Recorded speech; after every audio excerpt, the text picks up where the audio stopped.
Guys ಎಲ್ಲರೂ ನಮಸ್ಕಾರಗಳು. ಮತ್ತೊಮ್ಮೆ ಕಿರಣ್ ಇನ್ಸೈಡ್ಸ್ ಪೋಸ್ಟ್ ಮ್ಯಾಚ್ ಅನಾಲಿಸಿಸ್ಗೆ ಸ್ವಾಗತ. ಯಾವ ರೇಂಜ್ ಆಡ್ತಾ ಇರೋದು RCB literally one of the best team ತರ ಕಾಣ್ತಾ ಇದೆ. ನೋಡಿ, ಯಾವ್ದೇ ಆಪೋನೆಂಟ್ಗೂ ಒಂಥರ ಭಯ ಹುಟ್ಟುತ್ತೆ ಆ ರೇಂಜ್ ಆಡ್ತಾ ಇದ್ರೆ. ಲಾಸ್ಟ್ ಆಡಿರೋ 5 ಮ್ಯಾಚಸ್ ಅಲ್ಲಿ 4 ಮ್ಯಾಚಸ್ ವಿನ್ ಆಗಿದ್ದಾರೆ, 1 ಮ್ಯಾಚ್ ಅಷ್ಟೇ ಸೋತಿರೋದು. ಒಂಥರ one of the best team ತರ ಕಾಣ್ತಾ ಇದೆ, ಒಂಥರ ಸ್ಟ್ರಾಂಗ್ ಟೀಮ್ ತರ ಕಾಣ್ತಾ ಇದೆ. ಇದಕ್ಕೆಲ್ಲ ಕಾರಣ ಏನು ಅಂದ್ರೆ ಟೀಮ್ ಪರ್ಫಾರ್ಮೆನ್ಸ್. ಯಾವುದೇ ಟೀಮ್ಗಾಗ್ಲಿ ಟೀಮ್ ಪರ್ಫಾರ್ಮೆನ್ಸ್ ಅಂತ ಕೊಟ್ಟಾಗ್ಲಿ ಮ್ಯಾಚಸ್ ವಿನ್ ಆಗಕ್ಕಾಗೋದು.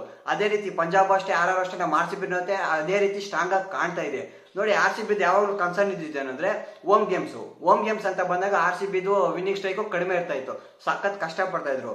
ಈ ಸೀಸನ್ ಅಲ್ಲಿ ನೋಡಿ, ಆಡಿರೋ 3 ಮ್ಯಾಚಸ್ ಹೋಮ್ ಗೇಮ್ಸ್ ಅಲ್ಲಿ ವಿನ್ ಆಗಿದ್ದಾರೆ. ಒಂಥರ ಇದು RCB ಗೆ ಗುಡ್ ನ್ಯೂಸ್ ಅಂತ ಹೇಳ್ಬೋದು. ಮತ್ತೆ ಇನ್ನೊಂದು ಕನ್ಸರ್ನ್ ಏನಿದ್ದು ಅಂದ್ರೆ ಬೌಲಿಂಗ್ ಡಿಪಾರ್ಟ್ಮೆಂಟ್. ಇವಾಗ RCB ಬ್ಯಾಟಿಂಗ್ ಏನು ಮಾತಾಡಂಗೆ ಇಲ್ಲ. ಪ್ರತಿ ಮ್ಯಾಚ್ 200+ ರನ್ಸ್ ನ ಸ್ಕೋರ್ ಮಾಡ್ತಾ ಇದ್ರು. ಬೌಲಿಂಗ್ ಅಂತ ಬಂದಾಗ 200+ ರನ್ಸ್ ನ ಬಿಟ್ಕೊಡ್ತಾ ಇದ್ರು. ನೈಟ್ ಮ್ಯಾಚ್ ಯಾವ ತರ ಇತ್ತು ಅಂದ್ರೆ ಬೌಲಿಂಗ್ ಅಲ್ಲೂ ಅಷ್ಟೇ ಬೆಟರ್ ಪರ್ಫಾರ್ಮೆನ್ಸ್ ಬಂತು. ಲಿಟ್ರಲಿ 146ಗೆ ಕಟ್ ಹಾಕಿದ್ರು. ಇಲ್ಲ ಗೊತ್ತಾಗುತ್ತೆ RCB ನೈಟ್ ಯಾವ ತರ ಬೌಲಿಂಗ್ ಮಾಡಿದ್ರು ಅಂತ. ಎಲ್ಲಾರ ಕಡೆಯಿಂದನೂ ಬೌಲಿಂಗ್ ಪ್ರದರ್ಶನ ಸಖತ್ತಾಗಿ ಬಂತು. 146 ಒಂದು ಟಾರ್ಗೆಟ್. ಈ ಟಾರ್ಗೆಟ್ ಕೊಟ್ಟಾಗಲೇ ಗೊತ್ತಾಗೋಯ್ತು RCB ಗೆ ಈಸಿಲಿ ವಿನ್ ಆಗ್ಬೋದು ಅಂತ. ಅದೇ ರೀತಿ ಈಸಿಲಿ ಚೇಸ್ ಮಾಡಿ ಬಿಸಾಕಿದ್ರು. ಟಾಸ್ಗೆ ಬರೋಣ. ಟಾಸ್ ವಿನ್ ಆಗಿದ್ದು ಬಂದು ನಮ್ಮ RCB ಬೌಲ್ ಮಾಡ್ತೀನಿ ಅಂದ್ರು ಚಿನ್ಸ್ವಾಮಿ ಸ್ಟೇಡಿಯಂ ಅಲ್ಲಿ ಯಾರೇ ವಿನ್ ಆಗಲಿ ಟಾಸು ಬೌಲಿಂಗ್ಗೆ ತಗೊಳ್ಳೋದು.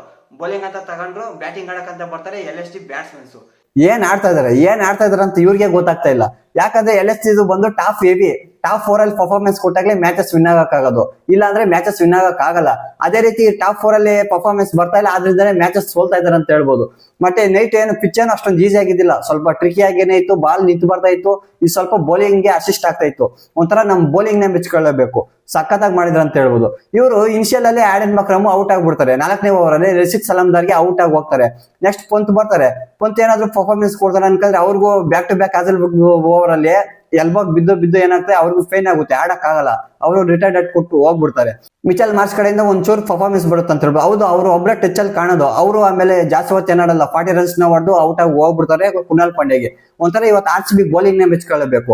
ಆಜಲ್ ವುಡ್ ಇರ್ಬೋದು, ಮತ್ತೆ ರಶೀದ್ ಸಲಾಮ್ದಾರ್ ಇರ್ಬೋದು. ರಶೀದ್ ಸಲಾಮ್ದಾರ್ ನೋಡಿ, ಲಾಸ್ಟ್ ಇಯರ್ ಯಾವ ತರ ಎಕ್ಸ್ಪೆನ್ಸಿವ್ ಆಗ್ತಾ ಇದ್ರು. ಈ ಸೀಸನ್ ಅಲ್ಲಿ ಆಡಿರೋ 2 ಮ್ಯಾಚ್ ಅಲ್ಲೂ ಒಂಥರ ಎಕನಾಮಿಕ್ ಆಗಿ ಬೌಲ್ ಮಾಡಿದ್ದಾರೆ. ಒಂಥರ one of the best bowler ತರ ಕಾಣ್ತಾ ಇದ್ದಾರೆ. ಇವ್ರನ್ನ ಎಲ್ಲಾ ಮ್ಯಾಚಸ್ ಆಡುವ ಸಾಧ್ಯತೆ ಇದೆ. ಮತ್ತೆ ನಿಕೋಲಸ್ ಪುರಾನ್ ಕಡೆಯಿಂದ ಪರ್ಫಾರ್ಮೆನ್ಸ್ ಬಂದಿಲ್ಲ.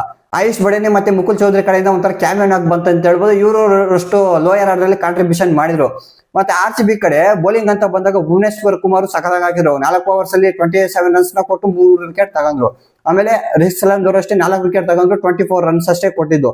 ಆಜಲ್ ವುಡ್ ಅಷ್ಟೇ, ಎಲ್ಲರೂ ಎಕನಾಮಿಕ್ ಆಗಿ ಬೌಲ್ ಮಾಡಿದ್ದಾರೆ. ಒಂಥರ one of the best bowling attack ತರ ಕಾಣ್ತಾನೆ ಇತ್ತು. ಇವ್ರು ಕೊಟ್ಟಿರೋದು 146 ಟಾರ್ಗೆಟ್ ಮಾಡಕ್ಕಂತ ಬರ್ತಾರೆ RCB ಬ್ಯಾಟ್ಸ್ಮನ್ಸ್. ಒಂಥರ ನೋಡಿ, ಲಾಸ್ಟ್ ಮ್ಯಾಚ್ ಪಿಲ್ಸಾಲ್ಟ್ ಸಖತ್ತಾಗಿ ಆಡಿದ್ರು. ಈ ಮ್ಯಾಚ್ ಅನ್ನು ಅಷ್ಟೊಂದು ಆಡಕ್ಕಾಗಲ್ಲ, ಬೇಗನೆ ಔಟ್ ಆಗ್ತಾರೆ. ಕಡಿಮೆ ಸ್ಕೋರ್ ಕೂಡ ಮಾಡಕ್ಕಾಗಲ್ಲ. ಅವರು ಪ್ರಿನ್ಸ್ ಯಾದವ್ಗೆ ಔಟ್ ಆಗಿ ಬೋಲ್ಡ್ ಆಗಿ ಹೋಗ್ತಾರೆ. ಯಾವ ರೀತಿ ಮಾಡಿದ್ರು ಪ್ರಿನ್ಸ್ ಯಾದವ್. ಇವತ್ತು ಮೆಚ್ಕೊಳ್ಳೇಬೇಕು. ಯಾರ್ದಂದ್ರೆ ಪ್ರಿನ್ಸ್ ಯಾದವ್ ಬೌಲಿಂಗು LST ಕಡೆ ಅವರೇ 3 ವಿಕೆಟ್ಸ್ ಅನ್ನು ತಗೊಂಡು ಸಖತ್ ಸ್ಪೆಲ್ ಹಾಕಿದ್ರು. ಮತ್ತೆ ವಿರಾಟ್ ಕೊಹ್ಲಿ, ದೇವದತ್ ಪಡಿಕ್ಕಲ್ ಆಡ್ತಾ ಇದ್ರು. ವಿರಾಟ್ ಕೊಹ್ಲಿ ಡಾಮಿನೇಟ್ ಮಾಡಿದ್ರು. ಯಾವಾಗ್ಲೂ ದೇವದತ್ ಪಡಿಕ್ಕಲ್ ಡಾಮಿನೇಟ್ ಮಾಡ್ತಾ ಇದ್ರಲ್ವಾ, ವಿರಾಟ್ ಕೊಹ್ಲಿ ಪವರ್ ಪ್ಲೇ ದಲ್ಲಿ ಡಾಮಿನೇಟ್ ಮಾಡಿದ್ರು. ನಮ್ದು ಆಕ್ಚುಲಿ ಹೇಳ್ಬೇಕಂದ್ರೆ ಪವರ್ ಪ್ಲೇ ದಲ್ಲೇನೆ 6 ಓವರ್ಗೆ 60 ರನ್ಸ್ ಇತ್ತು. ಒಂಥರ ಒಳ್ಳೆ ಪವರ್ ಪ್ಲೇ ಆಗಿತ್ತು ನಮ್ ಕಡೆ. ದೇವದತ್ ಪಡಿಕ್ಕಲ್ ಇಂದ ಅಷ್ಟೊಂದು ಜನ ಪರ್ಫಾರ್ಮೆನ್ಸ್ ಕೊಡಕ್ಕಾಗಿಲ್ಲ. ರಜತ್ ಪಟಿದಾರ್ ಬರ್ತಾರೆ ನೋಡಿ. ಮತ್ತೆ ವಿರಾಟ್ ಕೊಹ್ಲಿ, ರಜತ್ ಪಟಿದಾರ್ ಯಾವ ರೀತಿ ಆಡ್ತಾರೆ ಅಂದ್ರೆ ಅಲ್ಲೇ ಗೊತ್ತಾಗೋಯ್ತು ಕಂಪ್ಲೀಟ್ ಆಗಿ RCB ವಿನ್ ಆಗುತ್ತೆ ಅಂತ. ಆಮೇಲೆ ಜಿತೇಶ್ ಶರ್ಮನು ಅಷ್ಟೇ ಬರ್ತಾರೆ, ಲಾಸ್ಟ್ ಅಲ್ಲಿ ಕ್ಯಾಮಿಯೋನ್ ಆಡ್ತಾರೆ. ಮತ್ತೆ ವಿರಾಟ್ ಕೊಹ್ಲಿ 49 ಅಲ್ಲಿ ಔಟ್ ಆಗ್ತಾರೆ. ಹೌದು, ಅವ್ರು 50 ಮಾಡ್ಕೋಬಹುದಾಯ್ತು, ಬಟ್ ಸ್ವಲ್ಪ ಕ್ರಿಕೆಟ್ ಆಡಿದ್ರು, ಆದ್ರಿಂದಲೇ ಅವರು 49 ಅಲ್ಲಿ ಔಟ್ ಆದ್ರು.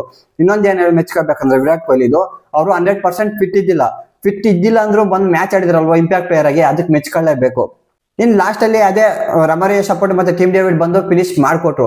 ಯಾವುದೇ ಟೈಮಲ್ಲೂ ಅಷ್ಟೇ LST ಗೇಮ್ ಅಲ್ಲಿ ಇದೆ ಅಂತಾನೆ ಇದ್ದಿಲ್ಲ. ಯಾವಾಗ್ಲೂ ಅಷ್ಟೇ ಬ್ಯಾಕ್ ಫುಟ್ ಅಲ್ಲೇ ಉಳಿದಿದ್ರು. ಹೌದು, ಬೌಲಿಂಗ್ ಅಲ್ಲೂ ಆತರ ಪ್ರದರ್ಶನ ಕೊಟ್ರು. ನಮ್ಮ RCB ಬ್ಯಾಟಿಂಗ್ ಅಲ್ಲಂತೂ ಹೇಳಂಗೆ ಎಲ್ಲ ಸಖತ್ ಸ್ಟ್ರಾಂಗ್ ಇದೆ ಅಲ್ವಾ ಟೀಮು. ಇದೆಲ್ಲ ಟಾರ್ಗೆಟ್ ಎಲ್ಲ 146 ಸಖತ್ತಾಗಿ ಆಡ್ತಾ ಇದಾರೆ ಅಂತಾನು ಹೇಳ್ಬೋದು. ಇವ್ರ ಮೇಲೆ ಮ್ಯಾಚ್ ವಿನ್ ಆಗ್ತಾ ಇದ್ದಂಗೆನೆ ನಮ್ಮ RCB ಹೋಗಿ ಪಾಯಿಂಟ್ಸ್ ಟೇಬಲ್ ಅಲ್ಲಿ ನಂಬರ್ 1 ಸ್ಥಾನದಲ್ಲಿ ಕೂತಿದೆ. ಹೌದು, ಆಡಿರೋ 5 ಮ್ಯಾಚ್ ಅಲ್ಲಿ 4 ಮ್ಯಾಚಸ್ ವಿನ್ ಆಗಿದ್ದಾರೆ, 1 ಮ್ಯಾಚ್ ಅಷ್ಟೇ ಸೋತಿರೋದು. ಆದ್ರಿಂದಲೇ ವಿತ್ ಬೆಸ್ಟ್ ರನ್ ರೇಟ್ ಇಂದ ಕೂತಿದ್ದಾರೆ. ಒಂಥರ ಒಳ್ಳೆ ಪರ್ಫಾರ್ಮೆನ್ಸ್ ಬರ್ತಾ ಇದೆ. ಇದೇ ರೀತಿ ಫಾರ್ಮ್ ನ ಕಂಟಿನ್ಯೂ ಮಾಡ್ಲಿ ನಮ್ಮ RCB ಅಂತ ಹೇಳ್ತಾ, ಇದು ಇವತ್ತಿನ ಮ್ಯಾಚ್ ರಿವ್ಯೂ ಆಗಿತ್ತು. ವಿಡಿಯೋ ಇಷ್ಟ ಆಗಿದೆ ಅನ್ಕೋತೀನಿ. ವಿಡಿಯೋ ಇಷ್ಟ ಆಗಿದ್ರೆ ಲೈಕ್ ಮಾಡಿ, ಶೇರ್ ಮಾಡಿ, ಸಬ್ಸ್ಕ್ರೈಬ್ ಮಾಡ್ಕೊಳ್ಳಿ ಅಂತ ಹೇಳ್ತಾ ಮತ್ತೆ ಸಿಗೋಣ ಮುಂದಿನ ವಿಡಿಯೋದಲ್ಲಿ. ಅಲ್ಲಿ ತನಕ you guys take care, bye.